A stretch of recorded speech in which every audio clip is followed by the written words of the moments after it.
नमस्कार मित्रों, स्वागत है एक और नए वीडियो में। दोस्तों, इसका वीडियो मैंने जिस टाइम पे मैंने इसकी बोनी करी थी उस टाइम पे आप लोगों को दिखाया था। उसके बाद से मैं इसका वीडियो डाल नहीं पाया था। दोस्तों, इस गेहूं में दूसरी सिंचाई कर चुके हैं हम और इसका आज मैं वीडियो बना रहा हूं लेकिन ये शाम के टाइम बना रहा हूं तो हो सकता है आप लोगों को थोड़ा सा लाइट का इशू आए। दोस्तों, ये देख सकते हैं आप। अब इसका बेसल डोज का वीडियो मैंने डाला था, क्या क्या इसमें डाला था, और इसका सीड रेट का भी डाला था। अब इसका जब हमने पहली सिंचाई करी थी उस टाइम पे कंडीशन अलग थी, लेकिन अब आप देख सकते हैं ये 5 नवंबर की मेरी बोनी है। 5 नवंबर की गेहूं की स्थिति आप लोगों को दिखा रहा हूं। अब दोस्तों, बहुत सारे किसान मित्रों के सवाल भी हैं कि साहब हम दूसरी सिंचाई में हमारे गेहूं में दूसरी सिंचाई के बाद कौन सा स्प्रे करें। तो देखिए साथियों, यदि आपके गेहूं की कंडीशन इस प्रकार से है, ये देखिए आपको कहीं पीलापन नज़र नहीं आ रहा है, तो फिर अभी आपको थोड़ा स्प्रे के लिए आपको थोड़ा सा इंतजार करना चाहिए। वैसे बहुत सारे किसान मित्र पूछ रहे हैं कि साहब हमने पहली सिंचाई में नैनो यूरिया, नैनो DAP और एक आध फंगीसाइड का भी स्प्रे करा था।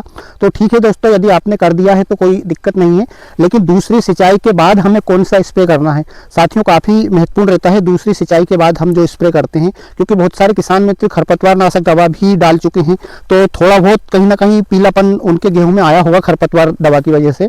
तो साथियों, अभी हमें या तो आप चाहे तो NPK 19-19-19 का एक स्प्रे यदि कर देंगे तो ठीक रहेगा, लेकिन जब हम जो हमारा एक खास स्प्रे रहता है दूसरी सिंचाई के बाद, वो स्प्रे दोस्तों बहुत महत्वपूर्ण रहता है। बहुत सारे किसान मित्रों ने जिंक का स्प्रे भी कर दिया है, तो ठीक है, क्योंकि जिंक हम पहले फास्फोरस के साथ डाल नहीं सकते, इसलिए हम जिंक को स्प्रे के माध्यम से दे देते हैं। तो बहुत ही अच्छी बात है जिन जिन किसान मित्रों में ने जो चिलेटेड जिंक का स्प्रे नैनो यूरिया या नैनो DAP में मिलाकर भी करा है, तो कोई दिक्कत की बात नहीं है, कर सकते हैं।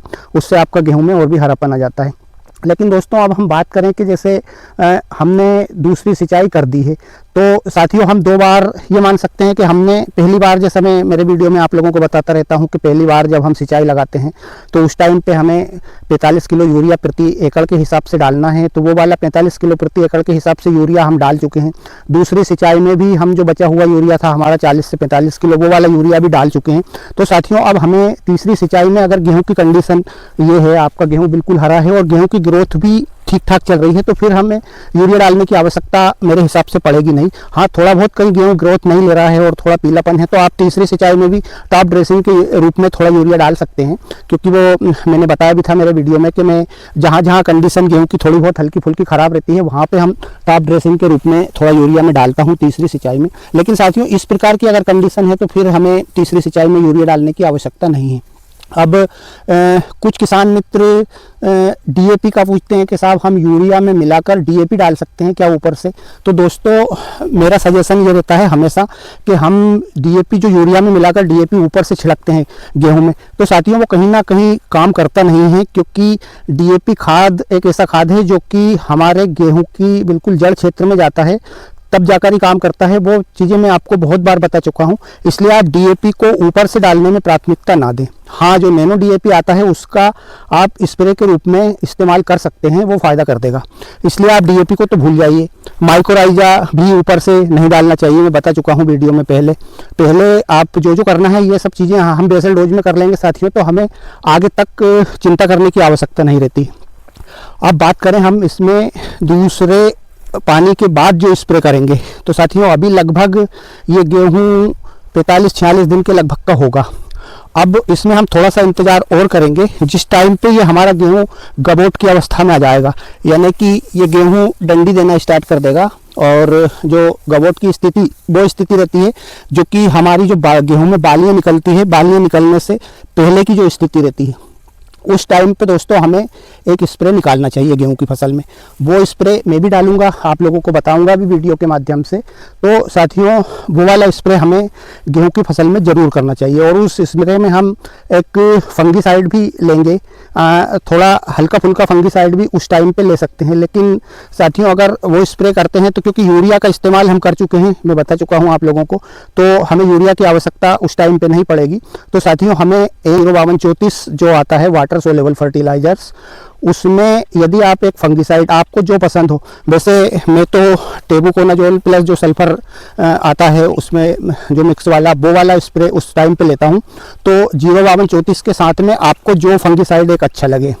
और एक और चीज़ है किसान साथियों, यदि उस टाइम पे हमें कोई सी इल्ली दिखे, अब हमारा जैसे 88-30 गेहूँ है ये। इसमें अब यहाँ से आपको वो तो नज़र आ जाएगा, ये जो पत्ते हमारे ऊपर के यदि कटे हुए दिख रहे हैं, कहीं से भी कटे पिटे दिख रहे हैं दोस्तों, तो उस टाइम पे यदि हम एक इल्ली की दवा भी इसमें मिलाएं, यानी कि एक तो हमें लेना है 05234 और दूसरा लेना है हमें एक फंगिसाइड, और उसमें साथियों इल्ली की दवा।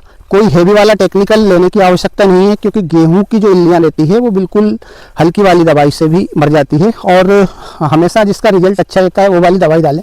और दोस्तों गेहूं में तो यदि आप इमामेक्टिन जो आती है, इमामेक्टिन बेंजोएट, जो सेव वाली दवाई आती है, वो वाली दवाई मैं डालता हूँ मेरे गेहूं में हमेशा, और दोस्तों अच्छा रिजल्ट मिलता है। तो आप वो वाली, ये तीनों चीज़ें यदि हम गेहूं की फसल में गबोट की अवस्था में स्प्रे करेंगे तो दोस्तों काफ़ी शानदार रिजल्ट रहेगा, क्योंकि 05234 में नाइट्रोजन की मात्रा है नहीं, और जो हमारा 52% उसमें फास्फोरस है और 34% दोस्तों उसमें पोटास है।